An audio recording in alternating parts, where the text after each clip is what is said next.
Israel ने जब अपनी जंग फिलिस्तीनियों के खिलाफ शुरू की थी तो ये बोल करके शुरू की थी कि हम हमास के अटैक का बदला ले रहे हैं, जबकि हमास के अटैक से कुछ शुरू नहीं हुआ था।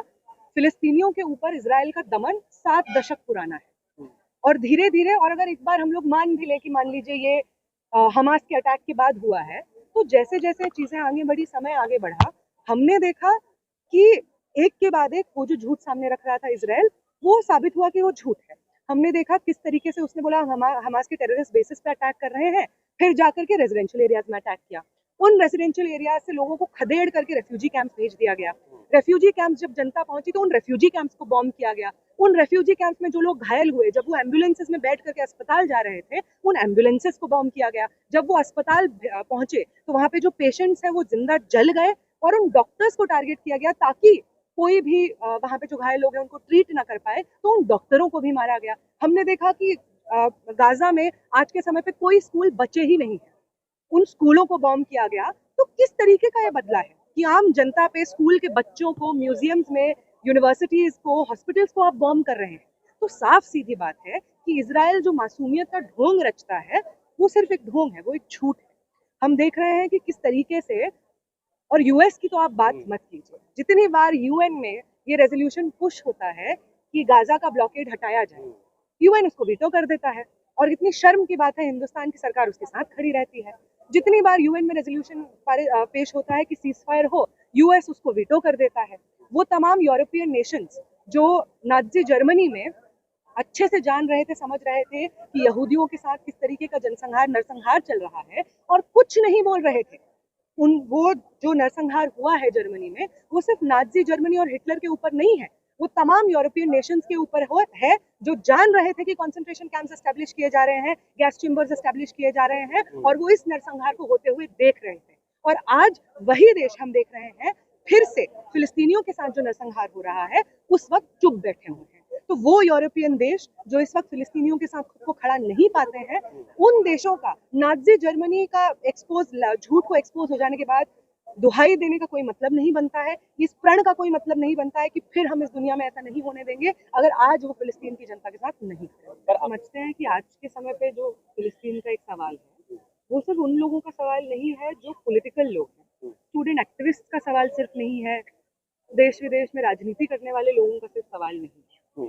फिलिस्तीन के साथ आज जो हो रहा है कि दुनिया भर की कुछ चुनिंदा सबसे ताकतवर देश आर्म्स सप्लाई कर रहे हैं, टेक्नोलॉजी सप्लाई कर रहे हैं, ब्लॉकेड में मदद कर रहे हैं, पैसा सप्लाई कर रहे हैं इजरायली गवर्नमेंट को, ताकि वो फिलिस्तीन में रहने वाले लोगों, फिलिस्तीनियों का पूरी तरीके से इस देश से, इस पूरी दुनिया से सफाया कर सके। तो ये सवाल हम आम लोगों के लिए भी है कि उनसे, उन लोगों के लिए नहीं जो पॉलिटिक्स करते हैं, बस आम लोगों के लिए, कि जिस दुनिया में हम रहते हैं, क्या उस दुनिया में वो चाहते हैं कि उस दुनिया में ये पॉसिबल हो कि कुछ ताकतवर लोग एक पूरे देश को मिट्टी में मिला दें, और वो मिट्टी में मिलाने का प्रोसेस लाइव स्ट्रीम हो रहा हो, सोशल मीडिया पे, न्यूज पे, हर जगह पे चल रहा हो, और हमारे देखते देखते ये मुमकिन हो जाए कि कुछ ताकतवर देश एक छोटे से देश फिलिस्तीन को मिट्टी में मिला दे, वहां की पूरी नस्लें खत्म कर दें, आने वाली नस्लें खत्म कर दें, generations of old young people, museums, culture, hospital, school सब तबाह कर दें,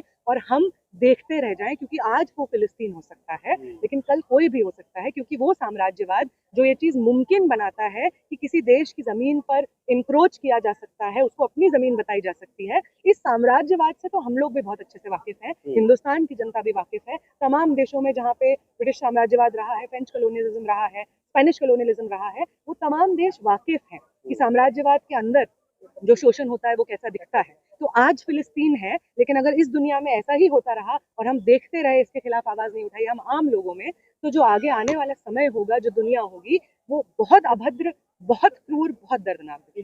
हमारे देश की स्ट्रैटेजी तो तभी रिवील हो गई थी जब इंडिया और पाकिस्तान के बीच में वॉर लाइक सिचुएशन होता है, और हिंदुस्तान चीख चीख कर कहता है कि पाकिस्तान फंड करता है इंडिया में जो टेररिज्म होता है उसको, कश्मीर में जो टेररिस्ट अटैक्स होते हैं उसको पाकिस्तान फंड करता है, चीख चीख के कहता है, और इसी नैरेटिव के बलबूते पे लॉन्च भी कर देता है अटैक पाकिस्तान के ऊपर।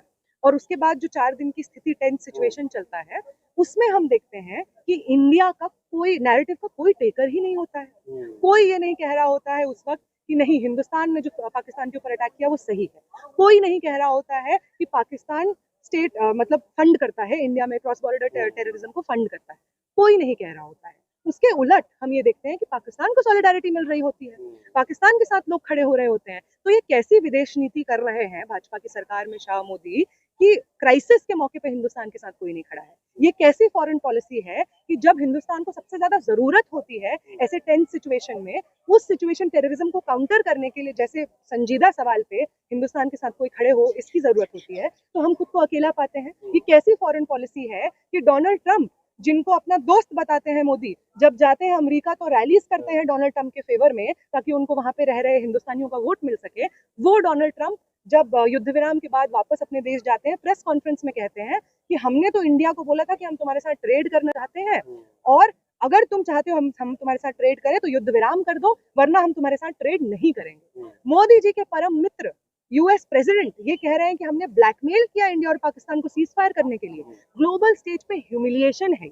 तो ऐसे देश के साथ में हमारे देश के जो प्रधानमंत्री हैं, जो समय पे जब उन्हें मन करता है वो दोस्त बता देते हैं और जब हिंदुस्तान को सबसे ज्यादा जरूरत होती है तो ट्रंप उनकी ग्लोबल स्टेज पे बेइज्जती करते हैं। हिंदुस्तान की जनता और हिंदुस्तान की सरकार में फर्क है। हिंदुस्तान की सरकार की तमाम नीतियों की वजह से हिंदुस्तान ने खुद को अकेला पाया, जिसकी वजह से पुंछ में इतने सारे सिविलियंस मारे गए जब वॉर लाइक सिचुएशन हो गया था। पंजाब में लोग मारे गए, इवन पाकिस्तान में सिविलियंस मारे गए। हम तो जितने भी सिविलियंस की जाने जाती है उनके साथ सॉलिडारिटी में खड़े रहते हैं। तो ये जो सिविलियंस की जाने गई हैं, इसकी जिम्मेदारी कौन लेगा? आप तमाम जगह घूम के खुद को विश्वगुरु कह लीजिए, आप कह लीजिए India is the mother of democracy, लेकिन आपके अलावा कोई इसको नहीं कह रहा है। पूरे दुनिया भर में आप अकेले हैं ये कहने वाले। और अगर ये सिचुएशन है तो आपने हिंदुस्तान की जनता को एज अ गवर्नमेंट फेल किया। वो हिंदुस्तान जिसका बहुत लंबा इतिहास रहा है पैलेस्टाइन के साथ सॉलिडारिटी का, पैलेस्टाइन लिबरेशन मूवमेंट के साथ सॉलिडारिटी का, उस पैलेस्टाइन मूवमेंट के साथ आपने गद्दारी की है, हिंदुस्तान की जनता के इतिहास के साथ आपने गद्दारी की है और आज के समय में करंट सिचुएशन में आपने खुद को ग्लोबल स्टेज पे भी अकेला कर दिया है, जिसकी वजह से सबसे ज्यादा आघात हिंदुस्तान की जनता पे हुआ है। जो आम सिविलियंस मारे गए पाकिस्तान की क्रॉस बॉर्डर शेलिंग में, वो हिंदुस्तान के आम जनता ही थी जो आपकी ग्लोबल फॉरेन पॉलिसीज की वजह से मारी जा रही थी। फिलिस्तीन के समर्थन में ईरान हमेशा से रहा है, तो क्या अभी जो इजराइल का अटैक था ईरान के ऊपर, क्या वो उसकी एकमात्र यही वजह है या इसके पीछे एक बड़ी कॉन्स्पिरेसी कर देना चाहूँ, क्योंकि ये सवाल तब भी बहुत लोग पूछते हैं, स्पेशली हिंदुस्तान की मीडिया में जिस तरीके से सवाल चलता है कि एक मुस्लिम वर्ल्ड है और एक वेस्टर्न और बाकी दुनिया है जिसके बीच में लड़ाई चल रही है। तो इससे बड़ा झूठ कुछ नहीं हो सकता है। अगर आप मिडिल ईस्ट में भी देख लीजिए तो तमाम जो देश हैं, बहुत दुर्भाग्य की बात है कि स्टार्टिंग में बहुत पॉस्चरिंग के बाद आज वो इजराइल के साथ खड़े हैं। मुस्लिम नेशन इजराइल के साथ में खड़े हैं। ईरान उनमें से एक है जिसने फिलिस्तीन का समर्थन किया है। साउथ अफ्रीका के वो तमाम देश जिन्होंने साम्राज्यवाद के तले गुलामी झेली है, शोषण झेला है, वो फिलिस्तीन के साथ खड़े हैं। तो ये एक रिलीजियस क्वेश्चन नहीं है, ये Muslim question versus the rest of world नहीं है, ये मिडिल ईस्ट के कुछ Muslim countries versus western countries और पूरी दुनिया नहीं है। ये सवाल फंडामेंटल जस्टिस और ह्यूमैनिटी का सवाल है। और जिस तरीके से इजराइल ने अटैक किया ईरान पे, ये एक बहुत ही नासमझी का क्वेश्चन था। पूरे मिडिल ईस्ट का जो पॉलिटिकल डायनामिक है, वहाँ के पीस को ये चीज जेपरडाइज करता है। ये जेपरडाइज करता है सालों से। आप मतलब हम ये जान रहे हैं कि अमेरिका और ईरान के बीच में बातचीत चल रही थी, न्यूक्लियर डील की बातचीत चल रही थी, और ये चीज जानते हुए, अमेरिका ने ये जानते हुए, और अमेरिका और इजराइल के बीच में तो जो संबंध है वो सबसे वाकिफ है, और ये बात बार बार सामने आई है कि इजराइल ने जो ये अटैक किया है ईरान के ऊपर, वो कहीं ना कहीं अमेरिकी जो सरकार है उसके साथ बातचीत में किया है।